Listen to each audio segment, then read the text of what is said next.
Hi, I'm Dale Haig with Quick Cable, and today we're going to demonstrate the Quick digital voltmeter.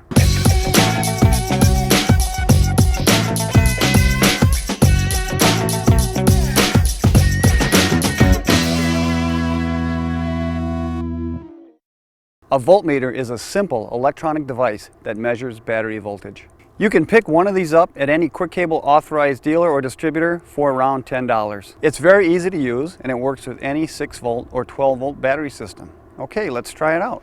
Our Quick digital voltmeter comes with instructions on the back of the device. First, connect the red probe to the positive terminal.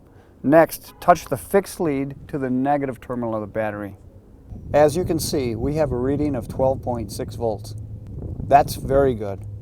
You're going to want to use our digital voltmeter for measuring battery voltages on vehicles, lawn and garden equipment, and recreational vehicles such as boats, motorcycles, and ATVs. For more information, go to quickcable.com or contact your account manager.